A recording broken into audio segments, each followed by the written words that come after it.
Hey, what is up, guys? Lord No 2000, and unfortunately, as you can tell, there's something different about my video today. I had to get me a brand new recording app. Yeah, Mobzen wasn't working for me, so I'm sorry, Mobzen, you will be missed dearly.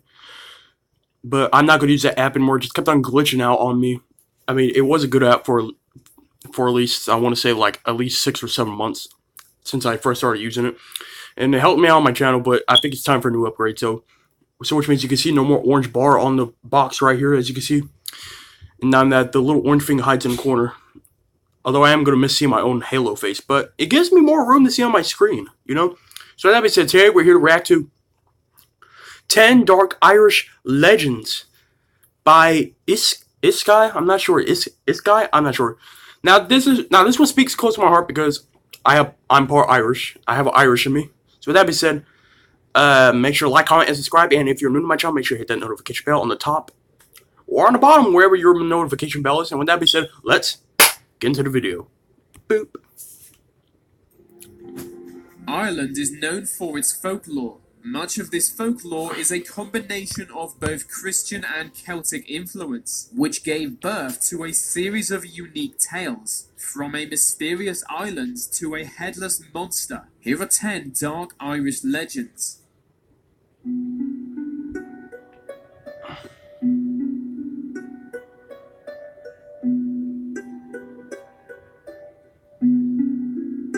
Number 10.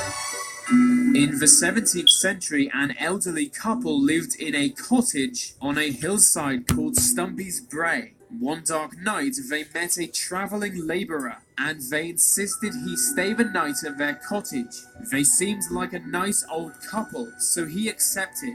But while he slept at night, the old couple murdered him with a pickaxe. They did it to steal his belongings, and he died instantly. Their next step was to bury him. As he was so tall, they cut his legs off just above the knee. They buried him at the base of a tree outside and thought that was the end of it. But the man would soon return in the form of a ghost. With the stumps of his legs, he walked into their cottage to haunt his killers. They fled all the way to North America, but the ghost followed. They are now long dead, but he still appears to torment their living descendants every night. Number 9. Ballycotton is a very small village at the southern coast of Ireland. In 1878, July 7th was a very unusual day for Ballycotton locals. They woke up that morning to see an island in the ocean. No islands had been there before. Word soon spread, with some locals going out in boats to investigate. As they got nearer, they were able to see small buildings on the island. They reached the island, but found the buildings contained nothing other than human skeletons. This made them want to leave, but the island disappeared into thin air before they could. Neither they nor the island were ever seen again. 8.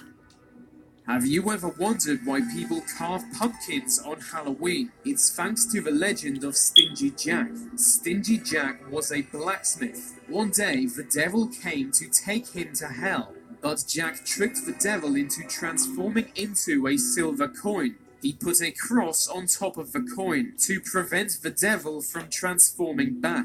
In return for freedom, the devil agreed to never claim his soul again. A while later, Jack died, but he was denied access to heaven as he'd been sinful. He then tried to go to hell, but like they agreed, the devil also denied him access. The devil gave him a magic piece of burning coal, which will always provide light for him. Denied access to both heaven and hell, Jack has walked the earth ever since. On Halloween, it's said that evil spirits enter our world for one night.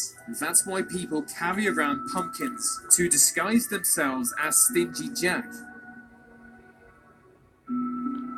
There is said to be a mysterious creature known as Fetch.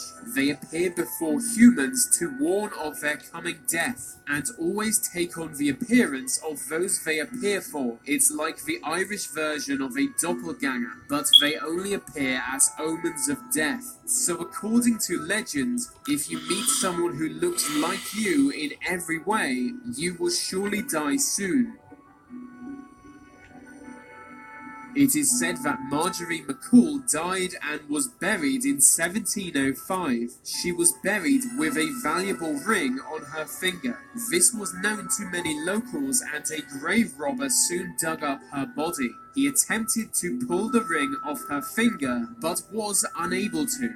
So he pulled out a knife to remove her entire finger. But as soon as he cuts into her, she starts screaming. She wasn't dead, but had been buried alive. Historians tend to doubt the authenticity of this tale. However, it's said that she lived in the town of Lurgan. In a Lurgan church cemetery, there stands a gravestone which says, Marjorie McCool lived once, buried twice. Damn. St. Michan's Church has stood in Dublin since the year 1095. Underneath the church are 5 vaults, which contain the mummified bodies of many dead people. Their mummification was caused by the atmosphere in the vault. For many centuries, mysterious tales have been associated with them. It's said that every full moon, the mummies come to life and leave their vaults. On the streets of Dublin, they would search for houses where everyone was asleep. If the inhabitants had left their door unlocked, the mummies would enter and suffocate their victims while they slept. They only have the energy to do this during full moons. At other times, they can't even move, but they can be heard whispering, with their voices echoing through the vaults. Nope. In the 5th century, there was a notorious chieftain called Arbatak. He was a real tyrant, hated by his own people. So his people asked a rival chieftain to murder him. Arbatak was soon killed and buried. His people celebrated their liberation, but Arbatak soon rose from the dead. He demanded his subjects pay him a blood tribute to keep him alive. But instead they killed and buried him again. But as he was already dead, he arose from the grave every time. They soon realized it wasn't working, and sought the help of a sorcerer. They learned that Arbatak was no longer human, and that he could only be slain with a magical sword. They were given a magical sword to do this, but when they returned to their village, everyone had already been killed. Their blood had been drawn and Arbatak had escaped. He still wanders the Irish countryside, hunting for blood to keep him alive. Damn.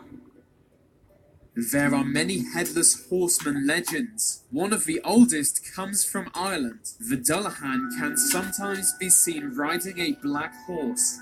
There is no head on his shoulders. Instead, he carries his skull in his hand. He rides his horse constantly until someone dies. When that happens, he arrives at the place of death to claim their soul. The Dullahan carries a whip. If anyone sees him, their eyes will be lashed out with that whip, which is made from a human spine. There is just one way to defend against him, with the use of gold. Show him even a small amount of gold and he will flee in terror. But the Dullahan can cause a person to die simply by screaming their name. The name Dullahan means dark man, and he is said to be a unique type of fairy. The Banshee is a female spirit. She usually takes on the form of either an old hag or a middle-aged washerwoman. The Banshee is an omen of death, causing her victims to die. Anyone who encounters the Banshee will hear her terrifying scream. Her scream is deafening, and if you hear it, you'll soon die. You may pass in the coming months, or you may instantly fall dead, with your body immediately decomposing. The Banshee is said to plague certain Irish clans. Those clans no longer exist, but their descendants are known to the Banshee. When she identifies a family to plague, all its male members will be targeted by her. Only members of those families will be able to see the Banshee, or hear her scream. Damn. Halloween is celebrated all over the world, but it began as an ancient pagan legend. The Irish pagans believed in 2 separate worlds. The first was our own, where we live. The other was occupied by the spirits of dead people. There was a barrier between the two worlds, but this barrier would weaken for a short period each year. It was always at the end of October. For one night each year, spirits would be able to cross the barrier into our world and roam freely. Not all spirits came peacefully, so people would wear masks to disguise themselves as spirits also. By the next morning, the spirits would have returned to their own world, and regular Irish were safe for another year. Halloween is fun.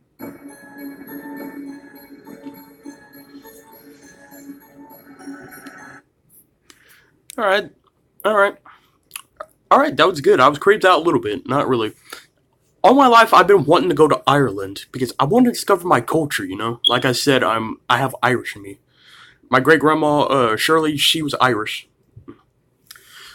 And, she died when I was like 9 or something. I can't remember when, but it's always been my dream to go to Ireland. I want to discover culture. I want to go out there where it's nice and quiet, where there's no, like, fucktards and stuff like that. Anyway, I hope you liked this video. Make sure to like, comment, and subscribe. And I'll talk to you guys later. Peace out, you wonderful Nova soldiers. Love you all.